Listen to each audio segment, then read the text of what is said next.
السلام عليكم ورحمة الله وبركاته. الحمد لله الذي من على المسلمين بإنزال القرآن الكريم وتكفل بحفظه في الصدور والسطور إلى يوم الدين، وجعل من تتمة حفظه حفظ سنة سيد المرسلين، والصلاة والسلام على سيدنا ونبينا محمد الذي أوكل الله إليه تبيان ما أراده من التنزيل الحكيم. أما بعد. அன்புள்ள இஸ்லாமிய சகோதர சகோதரிகளே, தாய்மார்களே, பெரியோர்களே, குர்ஆன் சுன்னா தூய்மையான அடிப்படையில் பிரச்சாரம் பண்ணப்பட வேண்டும் என்கிற ஒரு நோக்கத்தின் காரணமாக கடந்த 13 ஆண்டுகளாக ஸ்ரீலங்கா தௌஹீத் ஜமாத்தினுடைய தாயியாக நான் செயற்பட்டிருக்கிறேன். அண்மை காலமாக இந்த ஜமாத்தை தலைமை தாங்கி வழிநடாத்தக்கூடிய சில தாயிகளினுடைய செயற்பாடுகளை பொறுத்த வரைக்கும் குர்ஆன் சுன்னாவை நிலைநாட்டுவதற்கு கடமைப்பட்டவர்கள், அந்த குர்ஆன் சுன்னாவையே குழி தோண்டி புதைக்கிற, மனோ இச்சையை மார்க்கமாக்குகிற, மக்களுக்கு தவறான ஃபத்வாக்களை கொடுக்கக்கூடிய நிகழ்வுகளை நாம் அவதானிக்கிறோம். அந்த நேரத்தில் நாம் எடுத்த முயற்சி என்னென்னு கேட்டால், இந்த விஷயத்தில் யார் தவறாக இருக்கிறாங்களோ, யார் பிழையான அடிப்படையில் ஃபத்வாக்களை வழங்கி கொண்டிருக்கிறாங்களோ அவங்கள்ட்டே இந்த மாதிரியான மெசேஜை நாம் ஒரு சிட்டிங்கில் உட்காந்து பேசுகிறோம். என்ன அடிப்படையில் பேசுகிறோம் தெரியுமா? இவங்க குர்ஆன் சுன்னாவுக்கு கட்டுப்படுவாங்க, குர்ஆன் சுன்னா வந்தால் இவர்களுக்கு ரெஸ்பெக்ட் இருக்கிறது, இவங்க தவறான கொள்கையில் இருந்தாலும் மதுஹபுவாதிகளை போன்று தரீகா சவர்களை போன்று பிடிவாதம் பிடிக்க மாட்டாங்க அப்படிங்கிற ஒரு நல்லெண்ணத்தின் அடிப்படையில் தான் நாம் வைத்து இந்த மெசேஜை எல்லாம் அவங்கள்ட்ட முன்வைக்கிறோம். ஆனால் அவங்க நடந்து கொண்ட விதத்தை பொறுத்த வரைக்கும் மிக மிக கீழ்த்தரமாக, எப்படி ஒரு தாய் நடக்கக்கூடாதோ அந்த மாதிரியான விதத்தில் தான் நடந்து கொண்டாங்க. எந்த அளவுக்கு கேட்டால், அந்த சபைக்கு பாமரர்கள் சிலர்களை ஆய்வு கூட்டம், ஆய்வு சம்பந்தமாக நடக்கிற இடத்துக்கு கூட்டிட்டு வந்தாங்க. அப்போ கூட்டிட்டு வந்தால் அவங்க சொல்லப்படுகிற விஷயங்களை கருத்து பரிமாற்றங்களை கவனிக்கிறதுல பிரச்சனை இல்லை. அதை பார்த்து எது சத்தியம் எது உண்மை அப்படிங்கிற விஷயத்தை அவங்க தாராளமாக தெரிஞ்சு கொள்ளலாம். ஆனால் இவங்க என்ன பண்ணினாங்க அப்படின்னு கேட்டால், அவர்களை கருத்தால் வெல்ல முடியாமல், ஆதாரத்தை வச்சு உடைக்க முடியாமல் அவங்கள தூண்டி விடுற வேலையை பார்த்தாங்க. எப்படி பார்த்தாங்க தெரியுமா? நாங்கள் ஆரம்பத்தில் எவ்வளோ கஷ்டப்பட்டோம் தெரியுமா, எவ்வளவு சிரமப்பட்டோம் தெரியுமா, நீங்கள் இந்த மாதிரியான கருத்துக்களை எல்லாம் சொல்லலாமா என்கிற விதமாகத்தான் இவர்களினுடைய பேச்சுக்கள் அமைந்ததை அல்லாமல், நாம் வைக்கக்கூடிய வாதங்களுக்கு, எடுத்து சொல்லக்கூடிய ஆதாரங்களுக்கு தர்க்க ரீதியாக அவங்க சரியான அடிப்படையில் பதில் சொன்னாங்களான்னு கேட்டால் அப்படி சொல்லவே இல்லை. அப்போ என்னென்றால், அப்போ எந்த அளவுக்குன்னு கேட்டால், அந்த சபையிலே அவங்க சொல்கிறாங்க, நீங்கள் என்னதான் ஆய்வு பண்ணி உங்களுக்கு சில விஷயங்கள் சரியென்று பட்டாலும் பிரச்சனை இல்லை, ஆனால் வெளியில் வைத்து நீங்கள் மக்களுக்கு தகவல் சொல்லும் பொழுது நீங்கள் படித்த, நீங்கள் விளங்கின விஷயத்தை நீங்கள் சொல்லக்கூடாது. மாற்றமாக இந்த ஜமாத்தினுடைய நிலைப்பாடு எதுவோ அதைத்தான் நீங்கள் மக்களுக்கு சொல்லணும். அப்படி இல்லை என்றால், அந்த விஷயத்தை உங்களுக்கு சொல்றதுக்கு விருப்பம் இல்லை என்றா ஆய்வுல இருக்கம்னு சொல்லி நீங்க போய் சொல்லுங்க அப்படிங்கிற விஷயத்தை சொல்றாங்க. அப்ப நாம என்ன யோசிக்கிறோம் தெரியுமா? இன்னல்லதீன யக்துமூன மா அன்ஸல்னா மினல் பய்யினாத்தி வல் ஹுதா மின் பாதி மா பய்யன்னாஹு லின்னாஸி ஃபில் கிதாப் உலாயிக யல்அனுஹுமுல்லாஹு வ யல்அனுஹுமுல் லாயினூன். யா அல்லாஹ் ரப்பல் ஆலமீன் சொல்கிறான், இன்னதுதான் நேர்வழி என்று தெளிவானதன் பிற்பாடு யார் மறைப்பாரோ அவருக்கு அல்லாஹ்வினுடைய சாபம் இருக்கிறது என்கிற அந்த குர்ஆனிய வசனத்தை பயந்து இவங்க தவறான அடிப்படையில் இருக்கிறாங்க. மக்களுக்கு பகிரங்கமாக இந்த கொள்கைகள் சொல்லப்பட வேண்டும் என்பதற்காக வேண்டித்தான் நாம இந்த ஒரு பதிவை மேற்கொள்றோம். அதே நேரத்தில் அந்த ஜமாத்துக்குள்ள இருந்து கொண்டே நாம மக்களுக்கு சத்திய கொள்கையை நம்ம சொல்லி இருக்கிறோம். எங்கள்கிட்ட கேட்கக்கூடிய சகோதரர்கள் என்ன கூட அந்த ஜமாத்தினுடைய ஃபத்வாவுக்கு பொறுப்பாக போட்டிருந்தாங்க. அப்ப நிறைய சகோதரர்கள் கோல் பண்ணி கேட்கும் பொழுது நாம சத்தியத்தை தான் சொல்லியிருக்கிறோம்.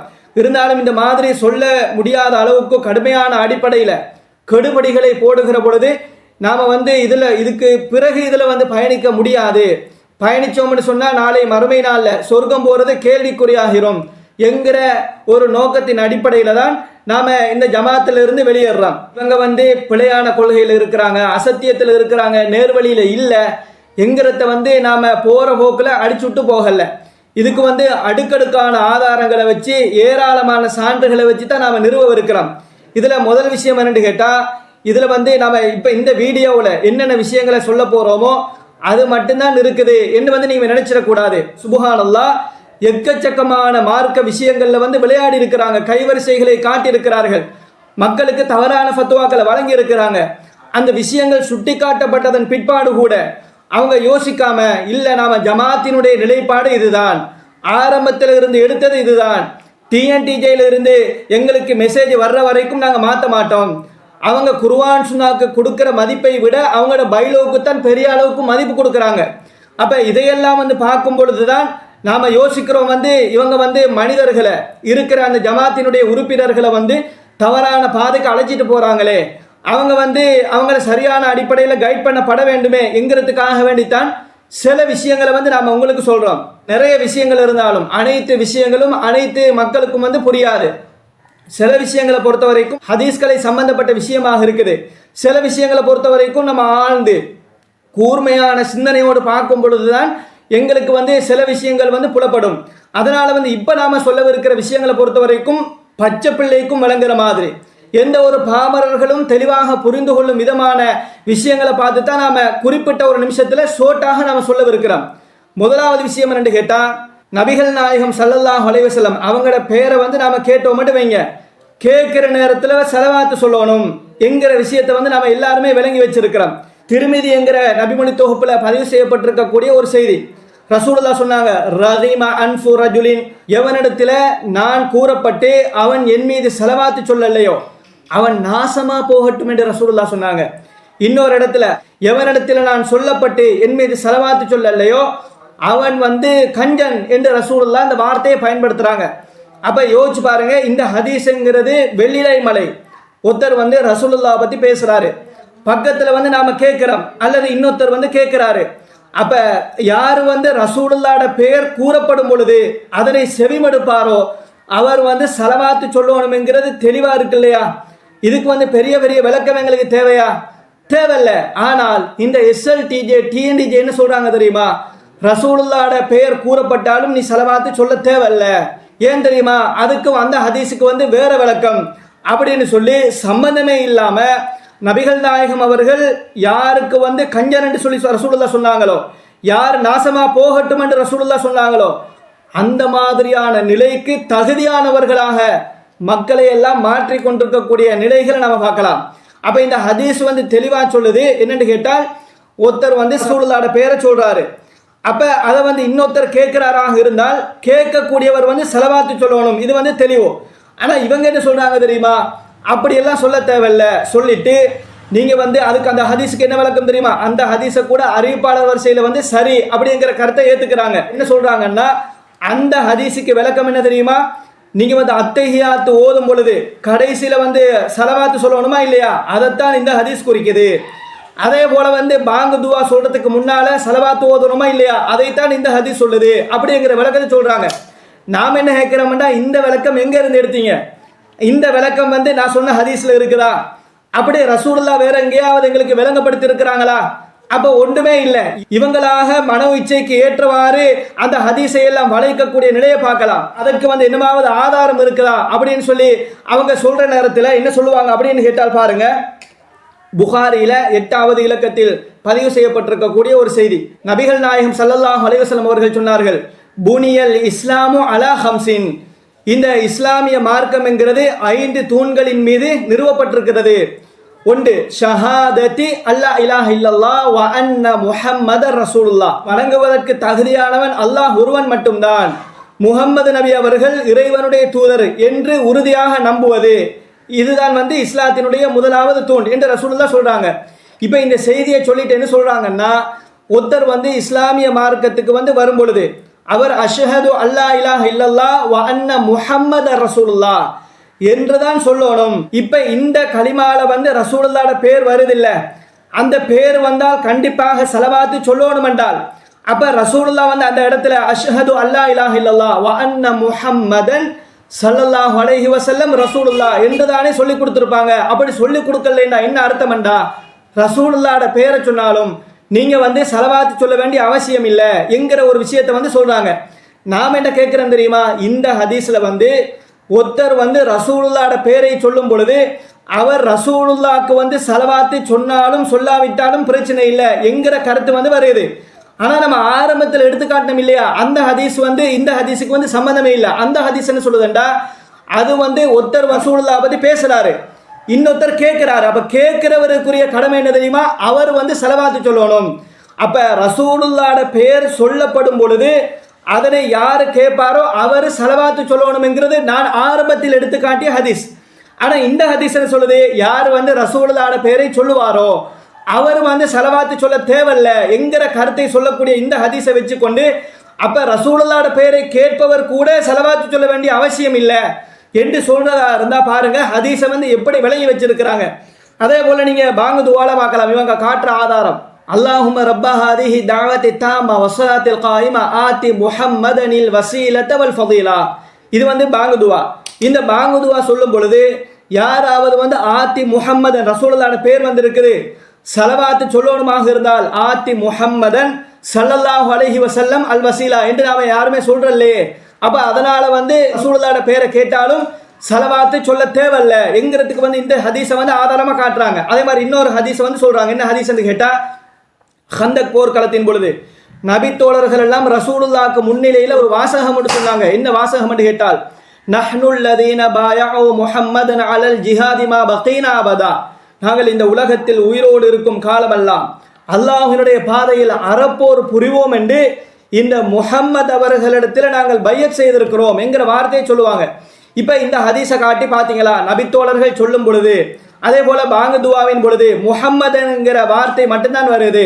அப்ப ஸலவாத்து சொல்லணும்னா ரசூலுல்லாஹ் சொல்லி கொடுத்துருப்பாங்கல்ல அப்படின்னு சொல்லி ஒரு விளக்கத்தை சொல்லி அந்த ஹதீஸையும் இந்த ஹதீஸையும் தப்பும் தவறுமாக முடிச்சு போட்டு மக்களுக்கு தவறான ஒரு விளக்கத்தை கொடுக்குறாங்க. நாம் என்ன கேட்கிறோம்டா ஆரம்பத்தில் சொன்ன அந்த ஹதீஸ்ங்கிறது ஸலவாத்து ஒருத்தர் வந்து ரசூலுல்லாஹ் பத்தி பேசுறாரு, பேசுறத இன்னொருத்தர் கேட்கிறாரு. கேட்கிற ஆளுக்குரிய கடமை என்னன்னா அவர் ஸலவாத்து சொல்லணும். அதுதான் அந்த ஹதீஸ் சொல்லுது. இப்ப நீ இவங்க ஆதாரமா எடுத்து காட்டுறாங்க இல்லையா? இந்த ஹதீஸ் எல்லாம் எதை சொல்லுவது தெரியுமா? இது வந்து ஒருத்தர் வந்து ரசூலுல்லாஹ்ட பேரை சொல்லும் பொழுது அவரே வந்து ரசூலுல்லாஹ்க்கு வந்து ஸலவாத்து சொல்லணுமா என்று கேட்டால் வந்து சொல்ல தேவையில்லைங்கிற கருத்தை சொல்லுது. அப்ப இது வேற அது வேற. அப்ப அதை வந்து சம்பந்தம் இல்லாம இங்க முடிச்சு போட்டு மக்களை வந்து ஸலவாத்து சொல்ல விடாமல் தடுத்து மக்களுக்கு தவறான பாதையை வந்து வழிகாட்டி கொண்டிருக்கக்கூடிய நிலைகளை நீங்க அவதானிக்கலாம். இது வந்து முதலாவது விஷயம். ரெண்டாவது விஷயம் என்னண்டா இப்ப வந்து தொழுகையினுடைய விஷயங்கள். தொழுகையை பொறுத்த வரைக்கும் இந்த குறிப்பாக இந்த தௌஹீத் ஜமாத்தில் இருக்கக்கூடிய எந்த தோழராக இருந்தாலும் ரசூலுல்லாஹ் எப்படி தொழுதாங்களோ அப்படித்தான் நம்ம தொழணும் என்கிறதுல வந்து நம்ம உறுதியா இருக்கிறோம். ஆனா அவங்க வந்து இன்றைக்கு இந்த தொழுகை விஷயத்துல வந்து விளையாடி வச்சிருக்கக்கூடிய நிலைகளை வந்து நாம வந்து அவதானிக்கலாம்.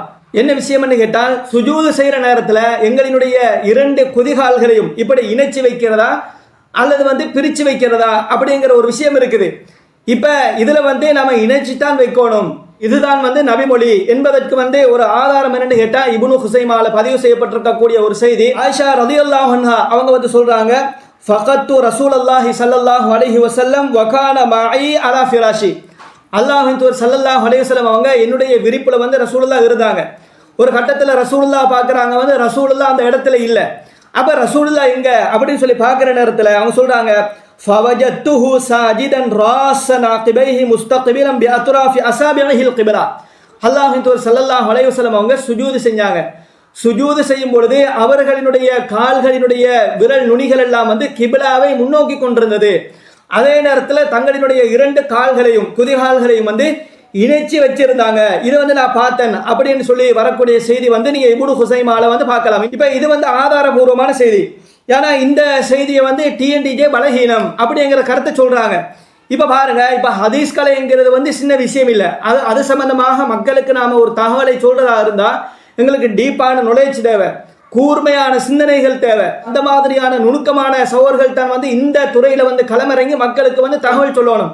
ஆனா இவங்க நுனிப்புள் மேயிற மாதிரி மக்களுக்கு வந்து இந்த ஹதீஸை வந்து பலகீனமாக்கி ரசூலுல்லாஹ் எப்படி சுஜூது செஞ்சாங்களோ அந்த முறையை மாற்றி அமைத்திருக்கக்கூடிய நிலைகளை வந்து நீங்க பார்க்கலாம். அப்ப இந்த செய்தியை வந்து பலகீனம் என்று சொல்றதுக்கு என்ன ரீசன் சொல்றாங்க அப்படின்னு கேட்டால் இந்த ஹதீஸ்ல யஹ்யா இப்னு அய்யூப் என்கிற ஒரு அறிவிப்பாளர் இடம்பெறாரு. இந்த அறிவிப்பாளர் வந்து பலகீனம் அப்படிங்கிற கருத்தை சொல்றாங்க. இப்ப நீங்க பாத்தீங்கன்னா யஹ்யா இப்னு அய்யூப்ங்கிற ஆள் இருக்காருல்ல, அவர் வந்து பலகீனமான அறிவிப்பாளர். எந்த அளவுக்குன்னு கேட்டால் முன்கருல் ஹதீஸுங்கிற அளவுக்குலாம் சொல்லியிருக்கிறாங்க. இமாம் இப்னு சஅத் சொல்கிறாங்க முன்கருல் ஹதீஸ், இவர் ஹதீஸ் துறையில் வந்து நிராகரிக்கத்தக்கவர், வெறுக்கத்தக்கவர் அப்படின்னு சொல்லியிருக்கிறாங்க. அதுபோல இமாம் தாருகுத்னி சொல்றாங்க ஃபி பஅதி ஹதீஸிஹி இல்திராபுன், இவருடைய ஹதீஸுகளில் சிலதில் வந்து இல்திராப் இருக்கிறது, குழப்பம் இருக்கிறது, ஒன்று தெளிவாகலாம் இருக்காது அப்படிங்கிறத இமாம் தாருகுத்னி சொல்றாங்க. அதுபோல அபூபக்கர் அல் இஸ்மாயிலி அவங்க சொல்றாங்க லா யுக்தஜு பிஹி, இவர் வந்து ஆதாரம் எடுக்கப்பட மாட்டாது, இவருடைய செய்தி வந்து ஆதாரம் எடுக்கப்பட மாட்டாதுன்னு சொல்றாங்க. அதுபோல இமாம் வந்து சாஜி சொல்றாங்க சதுகுன், அவர் வந்து உண்மை பேசக்கூடியவர் தான், எஹிமு ஆனால் தவறு இழைக்கக்கூடியவர், மாற்றி அறிவிப்பார் அப்படிங்கிற செய்தியை இமாம் சாஜி சொல்றாங்க. இமாம் அஹமது சொல்றாங்க யகுலு யஹ்யபுனு அய்யூப், யஹ்யபுனு அய்யூபை பொறுத்தவரை யுக்தியு ஹதான் கதீரன், அவர் அதிகமான தவறு செய்யக்கூடியவராக இருந்தாருன்னு இமாம் அஹமது சொல்றாங்க. அதுபோல அபு அஹ்மத் அல் ஹாக்கிம், இமாம் ஹாக்கிம் இமாம் என்ன சொல்றாங்கன்னு கேட்டால் இத ஹத்தஸ மின் ஹிஃப்லிஹி, அவர் வந்து தன்னுடைய மனனத்திலிருந்து அவர் அறிவிக்கும் போது யுக்தியு அதில் தான் தவறு பண்ணிடுறாரு. ஒமா ஹத்தஸ மின் கிதாபின், அவர் புத்தகத்திலிருந்து எடுத்து அறிவிச்சார்னா ஃபலைஸ பிஹி பஅசுன், அதில் எந்த பிரச்சனையும் இல்லைங்கிறார். ஆனால் இந்த செய்தியை மனனத்திலிருந்து தான் அறிவிக்கிறார்.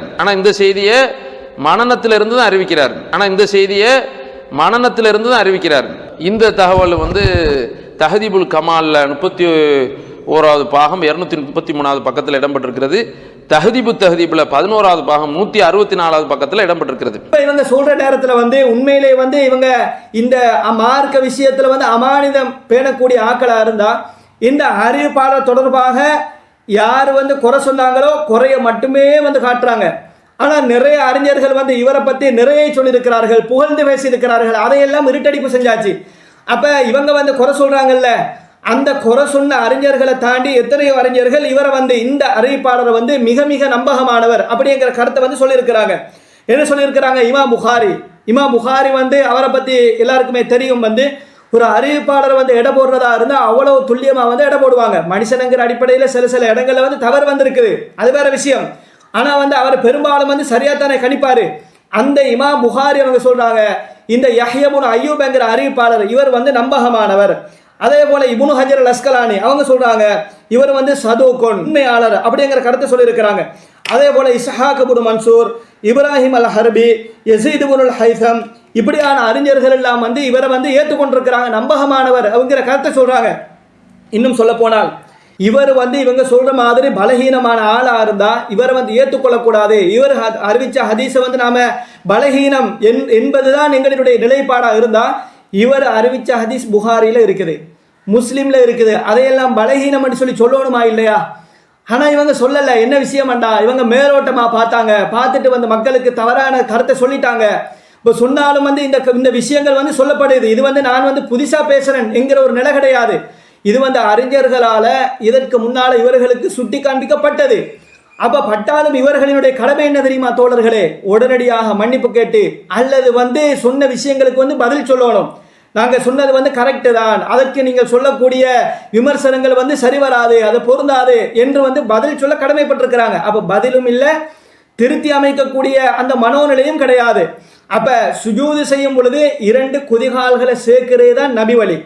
இவங்க எந்த அறிவிப்பாளரை பலகீனம் என்று சொல்றாங்களோ அந்த அறிவிப்பாளர் அறிவிச்ச ஹதீஸ் வந்து புகாரில இருக்குது, முஸ்லீம்ல இருக்குது.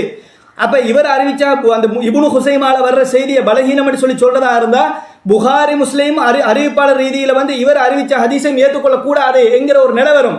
அப்ப என்னண்டா மக்களுக்கு வந்து தவறான தகவலை சொல்லியிருக்கிறாங்க. இது வந்து 2வது விஷயம். அதே போல பாத்தீங்கன்னு சொன்னா 3வது விஷயம் என்னன்னு கேட்டா நபிகள் நாயகம் ஸல்லல்லாஹு அலைஹி வஸல்லம் அவங்க திருமணமான ஆண்மகனுக்கு ரசூலுல்லா வழிகாட்டிய ஒரு விஷயம்தான் அவர் வந்து வலிமா கொடுக்கிறது. அந்த வலிமா வந்து எவ்வளவும் கொடுக்கலாமா அப்படின்னு கேட்டால் வந்து தாராளமாக கொடுக்கலாம். ஆனால் தாராளமாக கொடுக்கலாம் என்கிற கருத்தை வந்து இந்த எஸ்எல்டிஜே டிஎன்டிஜே போன்ற சகோதரர்கள் தாய்களும் ஏற்றுக்கொள்கிறாங்க. அப்போ அவங்க என்ன சொல்கிறாங்க, அது வந்து கூட கொடுக்கறது சிறப்பு இல்லை, பரக்கத் குறைய அப்படிங்கிற கருத்தை சொல்லிட்டு இருந்தாலும் வந்து கொடுக்கலாம், அது வந்து ஹராம் இல்லை என்கிற நிலைப்பாட்டில் தான் இவங்க இருக்கிறாங்க. அது உண்மையிலேயே பரக்கத் இல்லையா குறையா அப்படிங்கிற விஷயத்தை வந்து நாம் இன்ஷா அல்லாஹ் தெளிவுபடுத்துவோம். ஆனால் இவங்க ஏற்றுக்கொண்ட நிலைப்பாடு என்ன தெரியுமா தோழர்களே? அதாவது எவ்வளோ பெரிய அடிப்படையில் வந்து வலிமா கொடுக்கலாம், அது வந்து ஹராம் இல்லை, அதே நேரத்தில் ஆடல் பாடல் கூத்து இருக்கக்கூடாது, இதையெல்லாம் வந்து இவங்க சொல்றாங்க. சரி, அப்ப இந்த வலிமாக்கு போகலாமா அப்படின்னு கேட்டால் இவங்க என்ன சொல்றாங்க தெரியுமா? அந்த வலிமாக்கு எஸ்எல்டிஜியினுடைய நிர்வாகிகள் போகக்கூடாது, எஸ்எல்டிஜியினுடைய தாய்கள் போகக்கூடாது, ஏனென்றால் நாங்கள் வந்து கூடுதல் பக்குவத்தோடு இருக்க வேண்டும் அப்படிங்கிற கருத்தை சொல்றாங்க. நாம் என்ன கேட்கிறோம்னா, ரசூலுல்லாஹ் வந்து என்ன சொன்னாங்க, ஹக்குல் முஸ்லிமி அலல் முஸ்லிமி ஹம்சுன், ஒரு முஸ்லிம் இன்னொரு முஸ்லிமுக்கு செய்ய வேண்டிய கடமைகள் 5 அப்படின்னு சொல்லிட்டு அதுல ஒன்று என்ன தெரியுமா, இஜாபத்து தாவா, உங்களை வந்து வலிமாக்க அழைச்சா நீங்க பதில் சொல்றது, அதற்கு போறது வந்து உங்க மீது கடமை அப்படின்னு ரசூலுல்லாஹ் சொன்னாங்க. அதே போல இன்னொரு இடத்துல ரசூலுல்லாஹ் என்ன சொன்னாங்க தெரியுமா, ஓமன் தரக தாவத ஃபக்கத் அஸல்லாஹு வ ரசூலா, யார் வந்து அந்த வலிமாக்கு போகலையோ அவர் வந்து அல்லாஹ் ரசூலுக்கு மாற்றம் செஞ்சிட்டார் என்று நபிகள் நாயகம் சொல்றாங்க. சொல்லிட்டு அல்லாஹ் ரப்பல் ஆலமீன் குர்ஆன்ல சொல்லுகிற பொழுது ஓமை யஅஸில்லாஹு வ ரசூலஹு ஃபக்கத் ضل ضلالا முபீனா, யார் அல்லாஹ்வுக்கும் அவருடைய தூதருக்கும் மாற்றம் செஞ்சிட்டாரோ அவர் தெளிவான வழிகேட்டில் இருக்காரு, அல்லாஹ் குர்ஆன்ல பேசுறான். அப்ப ரசூலுல்லாஹ் சொல்றது என்ன, வலிமாக்கு வந்து கூப்பிட்டா போங்க அப்படிங்கிறாங்க. எஸ்எல்டிஜே தலைமை தாய்க்கள் சொல்றது என்ன, இல்லை நீ அப்படியெல்லாம் போகக்கூடாது, நீ கூடுதல் பக்குவத்தோடு இருக்க வேண்டும் என்று ரசூலுல்லாஹ்க்கே பாடம் படிப்பிச்சு கொடுக்கக்கூடிய ஒரு நிலைக்கு வந்து போய்த்தாங்க. அப்ப நாம என்ன கேட்கிறோம்டா, இப்படி சொல்றதுக்கு என்ன தலீல், என்ன ஆதாரம், நீங்க இந்த மார்க்கத்தில் யாரு, உங்களுக்கு இந்த ரைட்ஸை எவன் தந்தா, அப்ப நீங்க நினைச்ச மாதிரி எல்லாம் சொல்லலாமா, இந்த மார்க்கத்தில் வந்து நினைச்ச மாதிரி எல்லாம் விளையாடலாமா? அப்ப இந்த மார்க்கத்தை அல்லாஹ் ரப்பல் ஆலமீன் எங்களுக்கு பூரணப்படுத்தி இருக்கும் பொழுது, ரசூலுல்லாஹ் முழுமையான சட்டதிட்டங்களை வழிகாட்டி இருக்கும் பொழுது, இவங்களாக இருந்து கொண்டு நிர்வாகிகளே நீங்க போகாதீங்க, தாய்க்களே போகாதீங்க, போனா நடவடிக்கை என்கிற ஒரு நிலை வந்து ஆரம்பத்தில் இருந்துச்சு. இப்ப என்ன நிலைப்பாடு தெரியுமா, இப்ப நிலைப்பாடு போகக்கூடிய ஆக்களை கூப்பிட்டு நாங்க அறிவுரை சொல்லுவோம். என்ன அறிவுரை சொல்லுவீங்க, போகக்கூடாது அறிவுரை சொல்ல போறீங்க. அப்ப யோசிச்சு பாத்தீங்களா, அப்ப அல்லாஹ் ரசூல் வந்து எங்களுக்கு காட்டிய கட்டாயம் செய்ய வேண்டும் என்று சொன்ன ஒரு விஷயத்தை கூட இவங்களினுடைய மனோ இச்சையின் அடிப்படையில் ஒரு ஃபத்வாவை கொடுக்கிறதா இருந்தா எவ்வளவு பெரிய ஒரு ஹராமான காரியத்தை செய்யறாங்க வந்து நம்ம யோசிச்சு பார்க்கணும். எந்த அளவுக்குன்னு கேட்டா, இன்னும் சொல்ல போனா இவங்க சொல்ற மாதிரி இந்த வலிமாவை வந்து நம்ம எந்த அளவுக்கு குறைச்சு கொடுக்கிறோமோ அது வந்து அதிக பரக்கத்தானது என்கிற ஒரு கருத்தை சொல்றாங்கல்ல, அந்த கருத்து கூட நிஜம் தானா, அது உண்மையான கருத்து தானா அப்படின்னு கேட்டால் அது கூட பிழையான கருத்து. ஏன் அப்படி சொல்றோம்னு கேட்டா, இவங்க காட்டுற ஆதாரத்தை பாருங்க. அலமன் நிக்காஹி பரக்கத்தன் ஐசருஹு மவுனா என்கிற ஒரு ஹதீஸை வந்து காட்டுவாங்க.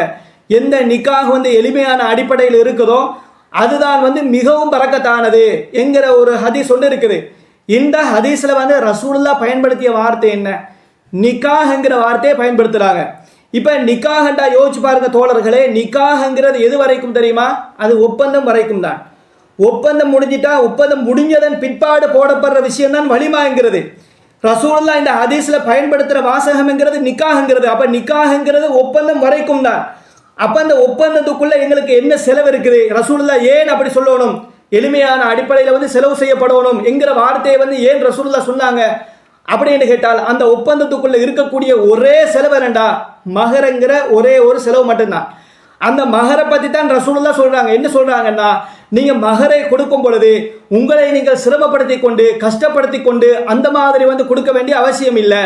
உங்களுக்கு எளிமையான அடிப்படையில் மனமு வந்து உங்களுக்கு எது லேசா இருக்குதோ அந்த மாதிரி வந்து நீங்க மஹரை அமைச்சு கொள்ளுங்க என்று ரசூலுல்லாஹ் மஹரை பற்றி பேசிய ஹதீஸை வந்து சம்பந்தமே இல்லாம வலிமாக்கு கொண்டு வைத்து பொறுத்து இருக்கிறாங்க. இன்னும் சொல்ல போனா இது வந்து யோசிச்சா விளங்குற ஒரு விஷயம்தான். நான் இன்னொரு ஆதாரத்தை பாருங்களே, ஹைரு சதாக்கி ஐசருஹு, மஹர்லே வந்து சிறந்தது எளிமையானது தான் என்று ரசூலுல்லாஹ் வந்து இந்த ஹதீஸை இன்னொரு ஹதீஸ் மூலமா விளக்கிட்டாங்க. அப்ப நம்ம ஆரம்பத்தில் சொன்ன ஹதீஸுங்கிறது மூடலா வருது, இப்ப நான் சொன்ன ஹதீஸுங்கிறது தெளிவா வருது. அப்ப முழுக்க முழுக்க மஹரை பற்றி பேசுகிற ஹதீஸ் அது. அப்ப நீங்க மஹரை கொடுக்கும் பொழுது உங்களை நீங்கள் சிரமப்படுத்தி கொண்டு கஷ்டப்படுத்தி கொண்டு அந்த மாதிரி கொடுக்க வேண்டிய அவசியம் இல்லை. மாற்றமாக உங்களுக்கு லேசா இருக்கிறத, உங்களுக்கு சிரமம் இல்லாத ஒன்றை பார்த்து நீங்க மஹரா கொடுங்க. அதுக்காக வேண்டி 1 ரூபா 2 ரூபா கொடுக்கலாமா அப்படிங்கிறது இல்லை. மனமு வந்து நாம வந்து அல்லாஹ்க்கு பயந்து செய்ய வேண்டிய ஒரு விஷயம் இது. அப்ப மஹரை பற்றி பேசுகிற ஹதீஸை வந்து சம்பந்தம் இல்லாம இவங்க வந்து வலிமாக்கு லிங்க் பண்ணியிருக்கிறாங்க. இன்னும் சொல்ல போனா தெளிவா விளங்குற மாதிரி நான் இன்னொரு செய்தியை சொல்றேன். அப்துர் ரஹ்மான் இப்னு அவுஃப் அவங்களை கூப்பிட்டு ரசூலுல்லாஹ் என்ன சொன்னாங்க, அவுலிம் வலவு பிஷாத்தின், நீங்க ஒரு ஆட்டையேனும் வலிமாவா கொடுங்க என்று ரசூலுல்லாஹ் சொல்றாங்க. அப்ப அந்த இடத்துல வந்து அவுலிம் வலவு பிஷாத்தின், வலவு என்கிற வார்த்தையை போட்டு சொல்றாங்க. வலவண்டா இது வந்து தக்லீல் அப்படின்னு சொல்லி அரபுல சொல்லுவாங்க. அதாவது ஒன்றை குறைச்சு காட்டுறதுக்கு, மினிமம் இதை சரி செய்யுங்க, மினிமம் இவ்வளவுத்தை சரி கொடுங்க அப்படின்னு சொல்லி சொல்றதுக்கு தான் இந்த வார்த்தையை பயன்படுத்துறது. இதற்கு வந்து இன்னும் ஒரு விஷயத்தை சொல்றதா இருந்தா ரசூலுல்லாஹ் இன்னொரு கட்டத்தில் சொன்னாங்க, நீங்க நரகத்தை பயந்து கொள்ளுங்கள், வலோ பிஷிக்கி தம்ரத்தின், பேரிச்சம்பளத்தினுடைய ஒரு துண்டையேனும் கொடுத்து நீங்க நரகத்தில் இருந்து உங்களை நீங்கள் காத்து கொள்ளுங்க என்று ரசூலுல்லாஹ் சொல்றாங்க. அப்ப அந்த ஹதீஸின் அடிப்படையில பேரிச்சம்பழ துண்டத்தான் ரசூலுல்லாஹ் சொல்லியிருக்கிறாங்க, அதை தாண்டி எதையும் கொடுக்க கூடாது, பேரிச்சம்பழ துண்டை மட்டும்தான் கொடுக்கணும் என்று யாராவது பேசுறதா? அப்படி எந்த அறிஞராவது பேசியிருக்கிறாங்களா? அப்ப யாருமே பேசல. அப்ப இந்த மாதிரியான வாசக அமைப்புங்கிறது இனிமம் என்கிறத காட்டுறதுக்கு ரசூலுல்லாஹ் சொன்னாங்க. அப்ப அந்த ஹதீஸ்ல வந்து எங்களுக்கு தெளிவா விளங்குற விஷயம் என்னன்னா, ஒரு ஆடு இல்ல 1000 ஆடும் எங்களுக்கு வலிமாவை கொடுக்கலாம். ஆனால் கண்டிஷன் என்ன தெரியுமா? அந்த சபையில ஆடல் பாடல் கூத்து இருக்கக்கூடாது, வீண்விரயம் இருக்கக்கூடாது, மார்க்கத்துக்கு புறமான எந்த ஒரு விஷயமும் இருக்கக்கூடாது. அப்ப இதைத்தான் ரசூலுல்லாஹ் தெளிவாக சொல்லியிருக்கும் பொழுது இவங்க வந்து சம்பந்தமே இல்லாம ரசூலுல்லாஹ் இன்னும் யோசிச்சு பாருங்களேன், நினைச்சிருந்தா ரசூலுல்லாஹ் வந்து அவ்வளவு அழகாக துல்லியமாக பேசக்கூடியவர்கள். அந்த நபிகள் நாயகம் நினைச்சிருந்தா ஒரே வார்த்தையை சொல்லியிருக்கலாமா இல்லையா? இன்ன அவமல் வலிமத்தி பரக்கத்தன் ஐசருஹா மவுனா என்கிற வார்த்தையை ரசூலுல்லாஹ் சொல்லியிருக்கலாம், வலிமாவை போட்டே சொல்லியிருக்கலாம். ரசூலுல்லாஹ் வலிமாவை பத்தி பேசல, ரசூலுல்லாஹ் பேசினதெல்லாம் மஹரை பத்தி. அப்ப மஹரை பத்தி பேசியிருக்கும் பொழுது இவர்கள் சம்பந்தமே இல்லாம இந்த வலிமாக்கு லிங்க் பண்ணி இருக்கிறாங்க. அப்ப மனிதர்களுக்கு வந்து தவறான வழிகாட்டுதலை காட்டி செய்ய வேண்டிய கட்டாய கடமையை வந்து செய்ய விடாமல் தடுக்கக்கூடிய ஒரு வேலையை தான் இன்றைக்கு SLTJ தலைமை தாய்க்கள் செய்து கொண்டிருக்கிறாங்க என்கிற விஷயத்தை வந்து நாம தெள்ள தெளிவாக புரிந்து கொள்ள வேண்டும். எந்த அளவுக்கு மார்க்கத்தில் விளையாடி வச்சிருக்கிறாங்க அப்படின்னு கேட்டால், இன்றைக்கு உலகமாக காமெடியான ஃபத்வாக்கள் எல்லாம் இந்த ஜமாத்தில் கொடுக்கப்பட்டிருக்குது. நிறைய தோழர்கள் வந்து பார்க்கறது இல்லை, யோசிக்கிறது இல்லை, தெரிஞ்சாலும் வந்து கண்டும் காணாமல் இருக்கிறோம், அல்லாஹ் மீது பயம் இல்லாமல் இருக்கிறோம். எந்த அளவுக்கு இவங்க கொடுத்த ஃபத்வாக்களை கொஞ்சம் பாருங்க. பெருநாளுக்கான பிறையை வந்து பார்த்துட்டோம், மகரிப் நேரத்தில் பார்ப்போம். பார்த்தோம்னால் எப்போ நாம பெருநாள் கொண்டாடணும்? அடுத்த நாள் காலையில் வந்து நம்ம வளமையாக தொழுகிற டைம் 6:30, 7 மணி, 7:30 இந்த மாதிரி வந்து நாம வளமையாக செய்து கொண்டிருக்கிறோம். இதுதான் வந்து அங்கீகரிக்கப்பட்ட ஒரு சுன்னா. ஆனால் இவங்க என்னென்று கேட்டால், இவங்க கொடுத்திருக்கக்கூடிய ஃபத்வா என்ன தெரியுமா? நீங்க வந்து பெருநாளுடைய பிறையை கண்டீங்களா, பிரச்சனை இல்லை, நீங்க மகரிப்லையும் பெருநாள் தொழுகை தொழலாம். இருக்குதானா? இருக்குது. எப்படி இருக்கிறது? ஒரு அசர் நேரத்தில் ஒரு வாகன கூட்டம் வராங்க, அவங்க பிறையை பற்றிய செய்தி நேற்று பார்த்ததாக சொல்றாங்க. நேற்று பார்த்த செய்தியை கேட்டா ரசூலுல்லாஹ் என்ன செய்யணும்? நீங்க நோன்பை விடுங்க, மகரிபுக்கு நேரத்துக்கு நீங்க திடலுக்கு போங்க, எல்லா மக்களையும் கூட்டுங்க. மகரிபுல தொழக்கூடாதுலாம் கிடையாது, இசாவுல தொழக்கூடாதுலாம் கிடையாது, இரவுல தொழக்கூடாதுலாம் கிடையாது. இல்ல, இரவுல தகஜத்திலும் தொழுகிறாங்க. அப்ப தொழுகிறதுக்கு தடை இல்லை தானே? அப்ப என்ன செஞ்சிருக்கணும்? ஒரு நாளினுடைய ஆரம்பம் வந்து என்ன ஆகுது? மகரிபுல இருந்து ஆரம்பிக்கிறது. அப்ப நாளினுடைய ஆரம்பமாக மகரிபுல இருந்து ரசூலுல்லாஹ் ஆரம்பிக்காமல் என்ன சொல்றாங்க? நீங்க நோன்பை விடுங்கள், மறுநாள் திடலுக்கு போங்கன்னு சொன்னா அதுக்கு இடையில எத்தனை மணி நேரங்கள் ஓடுது? பிறை பெற்ற செய்தி வந்துருச்சு, நேரம் எத்தனை மணி நேரம் ஓடுது? மகரிப் அசர்ல இருந்து அடுத்த நாள் சுபு வரைக்கும் எத்தனை மணி நேரங்கள் போச்சு? 7 மணி நேரத்தை எக்ஸ்ட்ரா சொல்லிருக்காங்க. 7 மணி நேரம். சுப்ஹானல்லாஹ், இப்படி ஒரு ஃபத்வா எங்கேயாவது கேள்விப்பட்டீங்களா? எப்படி ஃபத்வா? நீங்க மகரிப் நேரத்திலையும் பெருநாள் தொழுகை தொழலாம், ஒரு நாள் கழிச்சும் தொழலாம், ஒரு மாதம் கழிச்சும் தொழலாம். இது வந்து இந்த TNTJ SLTJ ஃபத்வா. இவங்க பிறை விஷயத்துல வந்து மக்களை வந்து எப்படி குழப்பி வச்சிருக்கிறாங்க பாத்தீங்களா? அப்ப இதெல்லாம் வந்து இதுக்கு வந்து இப்ப நம்ம புதுசா சொல்ற விஷயம் இல்லை. இது வந்து கடந்த ஒரு 6-7 வருஷத்துக்கு முன்னால சொன்ன ஃபத்வாக்கள். இந்த நிமிஷம் வரைக்கும் வாபஸ் வாங்காம இருக்கிறாங்க. மனிதர்களுக்கு தவறான கருத்தை சொல்லி இருக்கிறாங்க. ஒரு பிழை என்று தெரிஞ்சால் அதனை திருத்தி அமைக்க வேண்டிய கடமைப்பாடு இருக்குதா இல்லையா? ஆனா இதுவரைக்கும் அவர்கள் திருத்தி அமைக்கவே இல்லை. அப்ப இது ஒரு விஷயம். அதே போல பாத்தீங்கன்னு சொன்னா, அந்த இந்த பிறை சம்பந்தப்பட்ட அந்த விவகாரத்துல பூந்தமல்லி என்கிற பகுதியில் வந்து இருக்கக்கூடிய கொள்கை சவர்கள் வந்து சரியான அடிப்படையில் நம்ம வந்து பிறையை கண்டுட்டோம், நாளைக்கு வந்து TNTJ சொல்றாங்களோ இல்லையோ, தலைமை சொல்றாங்களோ இல்லையோ, அல்லாவுக்கு கட்டுப்பட்டு ரசூலுல்லாஹ்க்கு கட்டுப்பட்டு அவங்க பெருநாள் தொழுகையை தொழுகிறாங்க. இந்த TNTJ தலைமை செஞ்ச விஷயம் என்ன தெரியுமா? உடனடியாக நடவடிக்கை. ஏப்பா நடவடிக்கை எடுத்தீங்க? அவங்க சரியாத்தானே செஞ்சாங்க, குர்ஆன் சுன்னாவை தானே செஞ்சாங்க. அது நாங்கள் குர்ஆன் சுன்னாவை கடைபிடித்தாலும் நடவடிக்கை எடுப்போம். பார்த்தீங்களா எப்படி பேச்சு? குர்ஆன் சுன்னாவை கடைபிடித்தாலும் நாங்கள் நடவடிக்கை எடுப்போம். சரி, இதுக்கு என்ன ஆதாரம்? இதுக்கு ஆதாரம் என்ன தெரியுமா? ஒரு இடத்துல முஆத் இப்னு ஜபல் ரலியல்லாஹு அன்ஹு அவங்க தங்களுடைய சமுதாய மக்களுக்கு தொழுவிக்கும் பொழுது நீண்ட சூறாவை ஓதி தொழுவிச்சாங்க. ஒத்தர் வைத்து விலகிட்டு போனாரு. ரசூலுல்லாஹ்க்கு இந்த தகவல் சொல்லப்பட்ட உடனே முஆத் இப்னு ஜபல் அவர்களை கூப்பிட்டு ரசூலுல்லாஹ் கண்டிச்சாங்க. முஆத் அவர்களை நீங்கள் குழப்பவாதியான்னு கேட்டாங்க. சொல்லிட்டு சொன்னாங்க, நீங்கள் தொழுவிக்கிறதா இருந்தா நீங்க வந்து சுருக்கமா தொழுவீங்க, சின்ன சின்ன சூறாக்களை ஓதி தொழுவீங்க. ஏனென்றால் உங்களுக்கு பின்னால் இருக்கக்கூடிய பெரியவர்கள் இருப்பாங்க, வயசானவர்கள் இருப்பாங்க, அதே போல வந்து பலகீனமானவர்கள் இருப்பாங்க என்று ரசூலுல்லாஹ் சொன்னாங்க என்கிற ஒரு ஹதீஸ் ஒன்று இருக்குது. மார்க்கத்தை பின்பற்றுறதுக்கு நடவடிக்கையா அப்படின்னு கேக்குறாங்க. ரசூலுல்லாஹ்வே மார்க்கத்தை பின்பற்றிய ஒரு நபருக்கு எப்படி சொல்றாங்க தெரியுமில்ல? ஒருத்தர் வந்து சொல்றாரு, இந்த மாதிரி நாங்க போய் தொழு வைக்கிறோம், பெரிய சூறாவா ஓத வைக்கிறாருங்க அப்படின்னு. ரசூலுல்லாஹ் நல்ல சூறாவை ஓத வைக்கிறோம், உனக்கு என்னப்பா கொல்ல, நல்லா உட்காந்து தொழ வேண்டியதானே அப்படின்னு சொல்லுங்கள. ரசூலுல்லாஹ் என்ன செஞ்சாங்க? நீ குழப்பவாதியா அப்படின்னு கேட்டாங்க. குழப்பம் செய்றியா அப்படின்னு கேட்டாங்க. மார்க்கத்தை பின்பற்றிய ஒருத்தருக்கு எதை எப்படி செய்யணுமோ அப்படி செய்யலன்னு சொன்னா அதுலயே நடவடிக்கை எடுத்திருக்கிறாங்க. அதான் என்னுடைய விஷயம், அதான் அந்த பெருநாளுடைய மேட்ரு. இப்ப இந்த ஹதீஸை வச்சு தான் இவங்க என்ன சொல்றாங்கன்னா, தொழுகையில வந்து பெரிய சூறா ஓதுறது வந்து தப்பில்லை தானே, அவர் தப்பில்லாத ஒரு சரியான ஒரு விஷயத்தை செஞ்சும் ரசூலுல்லாஹ் கண்டிச்சாங்கன்னா குர்ஆன் சுன்னாவை கடைபிடித்தாலும் நாங்களும் நடவடிக்கை எடுப்போம். அதனாலதான் மார்க்கத்தில் நான் ஆரம்பத்தில் சொன்ன மாதிரி நிறைய விளையாடி வச்சிருக்குது. ரசூலுல்லாஹ் ஒன்று சொன்னாலும் இல்லை நாங்க ஏற்குமாறாக விளங்குவோம்ங்கிற நிலைப்பாட்டில் இருக்கிறதுக்கு இதான் காரணம். அப்ப பாருங்க, இந்த ஹதீஸ் வந்து இவங்க சொல்ற மாதிரியா பேசுது. அந்த ஹதீஸ் சொல்றது வந்து தொழுவிக்கக்கூடிய இமாம்கள் வந்து சுருக்கமா தான் தொழுவிக்கணும், நீளமா தொழுவிக்க கூடாது என்கிற கருத்தை சொல்ற ஹதீஸை வந்து நாங்கள் நீளமாகவும் தொழுவிக்கலாம். அப்ப அவர் சரியா செஞ்சதால தான் நடவடிக்கை என்றா, அப்ப நாங்களும் நடவடிக்கை எடுப்போம் என்றால் ஹதீஸை வந்து தப்பும் தவறுமா விளங்கி இந்த மாதிரி மக்களை வந்து ஃபுல்லா குழப்பி வச்சிருக்கிறாங்க. அதே போல பாருங்க, இவங்க எப்படியான ஃபத்வாக்கள் தெரியுமா, கேட்ட சிரிப்பு வர மாதிரி. இவ வந்து ஒருத்தர் வந்து 4:30 அல்லது 3 மணிக்கு வந்து இஸ்லாத்துக்கு வராரு, ரமலானுடைய மாசத்துல வராரு. இப்ப இவருக்கு நோன்பு கடமையா? ஆமா நோன்பு கடமை. எத்தனை மணியில இருந்து எத்தனை மணி வரைக்கும்? அவர் 3 மணிக்கு வந்துட்டாரா, 3 மணியில இருந்து ஸ்டார்ட் ஆகி நம்ம 6:30 வைங்களே மகரிப் தொழுக, அந்த 6:30 மணி வரைக்கும் கிட்டத்தட்ட 2.5 மணித்தியாலம் வந்து அவர் வந்து நோன்பு இருக்கணும் என்கிற ஒரு ஃபத்வா வந்து கொடுத்து வச்சிருக்கிறாங்க.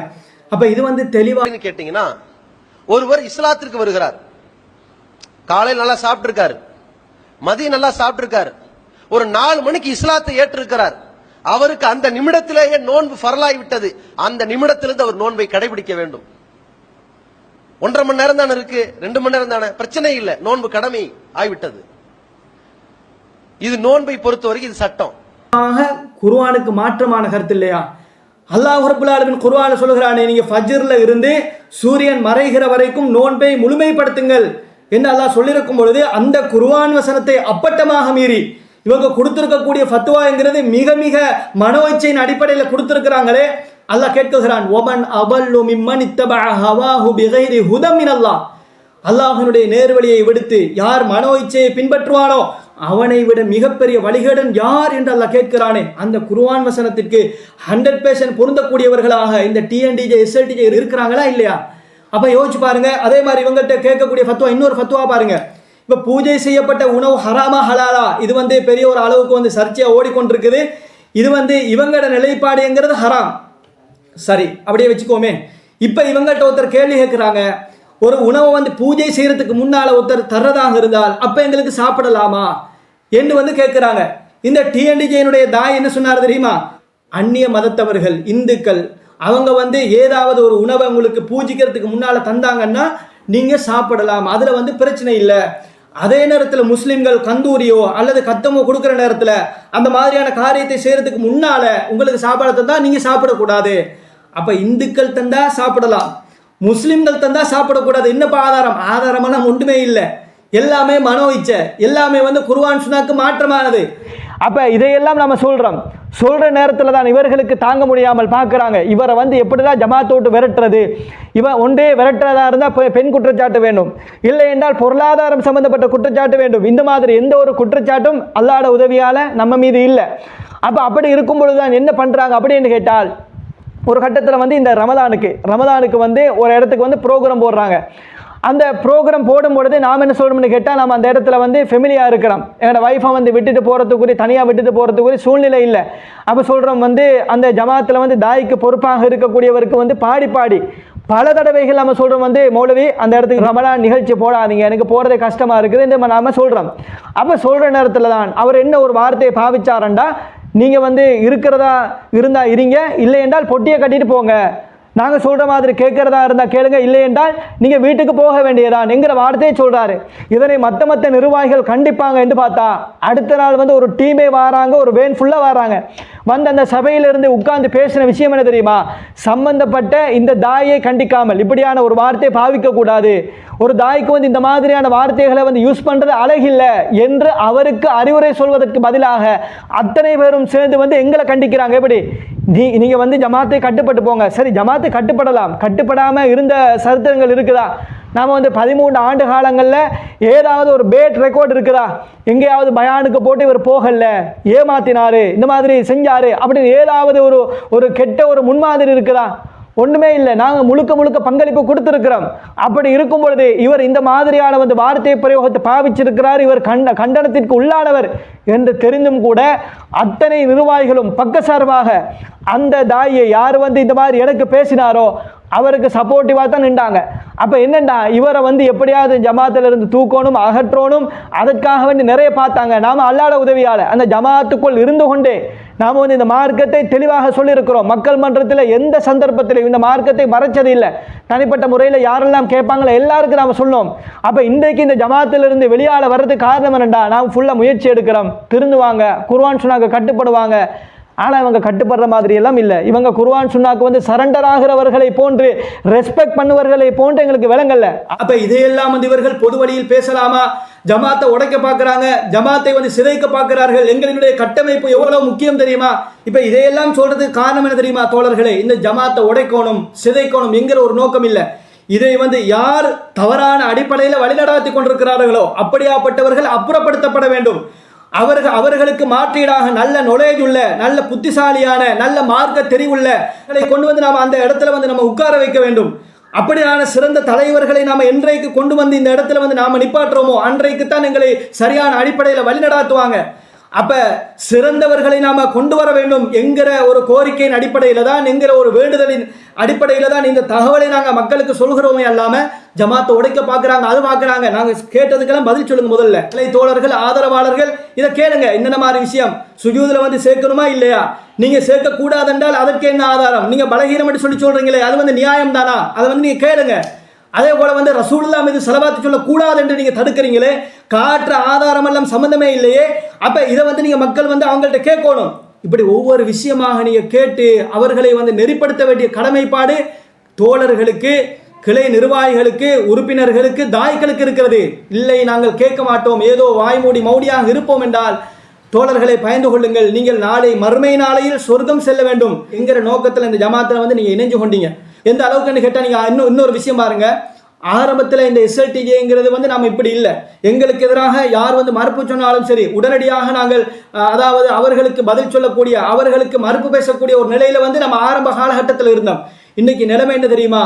இன்றைக்கு சகோதரர் அப்துல் ராசிக் படையல் சம்பந்தமாக பூஜை செய்யப்பட்ட உணவு ஹராமா ஹலாலா இது சம்பந்தமாக பேசுவோமா அப்படின்னு சொல்லி பொதுவான விவாத அழைப்பை விடுத்திருந்தார். அப்ப விடுத்தா என்ன செய்யணும்? உங்களுக்கு திராணி இல்லை என்றால் ஏலாதண்டா சும்மா இருக்கணும். ஆனால் இந்த SLTJனுடைய ஜமாத்தை சார்ந்த ஒரு தாய் வந்து என்ன பதிவு போட்டாரண்டா, ஹாஜியார் குறுக்கால மறுக்கால ஓடாதீங்க, SLTJயோட மோதினால் அட்ரஸ் இல்லாம போவீங்க அப்படி என்றாரு. அப்ப சகோதரர் அப்துல் ராசிக் வந்து நேரடியாகவே விழிச்சு அந்த வீடியோவை பார்த்தா பச்சை பிள்ளைக்கும் தெரியும் வந்து இது நம்மளைத்தான் கூப்பிடுறாரு அப்படிங்கிற அளவுக்கு அவர் வந்து தெளிவா பேசினாரு. அப்ப பேசுறது பிற்பாடு கூட இந்த நிமிஷம் வரைக்கும் எந்த ரிப்ளையும் இல்லை. சரி, ரிப்ளை இல்லைண்டா அப்ப இவங்கட தாய் இன்னொருத்தர் வந்து இந்த பூஜை செய்யப்பட்ட உணவு ஹராம் தான் அப்படி என்று சம்மாந்துறையில பேசுறாரு. அந்த வீடியோவை எடுத்து வரிக்கு வரி கிளிகிளியனை கிழித்து அதற்கு எல்லாவற்றிற்கும் பதில் சொல்லியிருக்கிறார். அப்ப பதில் சொன்னா இந்த நிமிஷம் உங்களுக்கு என்ன கடமை தெரியுமா? அவர் பேசினது பிழை, அவர் பேசினது வந்து மார்க்கத்துக்கு முரண் என்று மக்கள் மன்றத்தில் வந்து தெளிவுபடுத்த வேண்டிய கடமைப்பாடு இருக்குதா இல்லையா? ஆனா இந்த நிமிஷம் வரைக்கும் இவங்க வந்து பதில் சொல்லவே இல்லை.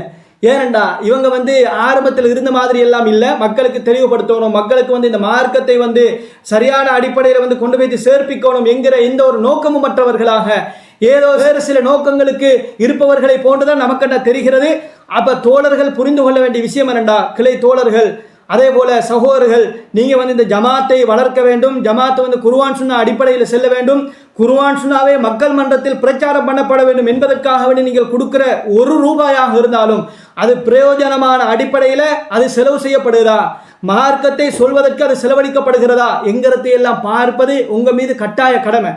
அப்ப என்னண்டா இந்த மாதிரி மார்க்கத்தில் நிறைய விளையாடி வச்சிருக்கிறாங்க. இது வந்து நாம மொத்த கிளைகளையும் அதே போல மொத்த தோழர்களை வந்து நாம குறை சொல்லல. நிறைய தோழர்களுக்கு பல விஷயம் தெரிகிறது இல்லை. இவங்க வந்து சில முகமூடியை போட்டு மறைச்சு வச்சிருக்கிறாங்க. அதை பார்க்காத, இதை பார்க்காத, அவன் சொல்றதை கேட்காத. எப்படி ஆரம்பத்தில் காபிர்கள் வந்து அவங்களோட தரப்புல இருக்கக்கூடிய மக்களுக்கு வக்காலுலா தஸ்மாஉ லிஹாதல் குர்ஆன், இந்த குர்ஆனை கேட்காதேன்னு அவங்க தடுத்தாங்களோ, அதே மாதிரி இவங்களுக்கு சிலாக்களை பிடிக்கலேண்டா அதை அவங்களோட வச்சுக்கொள்ளணும். ஆனால் அவர்கள் பேசக்கூடிய பயானை கேட்காத, அதை பார்க்காத, இதை பார்க்காத அப்படின்னு சொல்லி இந்த மாதிரி மடைமாற்றம் செய்து மார்க்கத்தில் நிறைய விளையாடி வச்சிருக்கிறாங்க. இன்ஷா அல்லாஹ் இது வந்து முடிவல்ல, இது வந்து ஆரம்பம். இவர்கள் இன்னும் மார்க்கத்தில் எவ்வளவெல்லாம் விளையாடி வச்சிருக்கிறாங்க. எப்படியெல்லாம் வந்து குதர்க்கம் பண்ணியிருக்கிறாங்க, எப்படியெல்லாம் தவறான ஃபத்வாக்களை வழங்கி இருக்கிறாங்கிறத வந்து நம்ம இன்ஷா அல்லாஹ் வரிசையாக வந்து அல்லாஹ் நாடினால் போடுவதற்கு நம்ம ஏற்பாடு செய்வோம். இன்ஷா அல்லாஹ் கிளை தோழர்கள் முழிப்போடு இருங்க. நாம என்றைக்கும் வந்து இந்த சத்தியத்தில் நேர்வழியில் இருக்கணும். யார் வந்து அதை விட்டும் தடம் புரள்வாரோ அவருக்கு தெளிவாக எடுத்து சொல்ல வேண்டிய கடமைப்பாடு, அவர்களை மாற்றியமைக்க வேண்டிய கடமைப்பாடு உங்களுக்கு இருக்கிறது. கேட்கல என்றால், திருந்தல்ல என்றால், குர்ஆன் சுன்னாக்கு கட்டுப்படலை என்றால் அந்த இடத்துக்கு நாம வந்து நல்ல தகுதி வாய்ந்த தலைவர்களை, வழிநடாத்தக்கூடிய நிர்வாகிகளை கொண்டு வருவது எங்களுக்கும் கடமையாக இருக்கிறது என்பதை புரிந்து கொண்டு இந்த உலகத்தில் வாழுகிற நேரத்தில் அனைத்து மனிதர்களும் சிறப்பான அடிப்படையில் வாழ வேண்டும். நாளை மறுமை நாளையில் நம் அத்தனை பேருக்கும் சொர்க்கம் செல்லக்கூடிய ஒரு வாய்ப்பை தர வேண்டும் என சொல்லி முடித்துக் கொள்கிறேன். அஸ்ஸலாமு அலைக்கும் வரஹ்மத்துல்லாஹி வபரகாத்துஹு.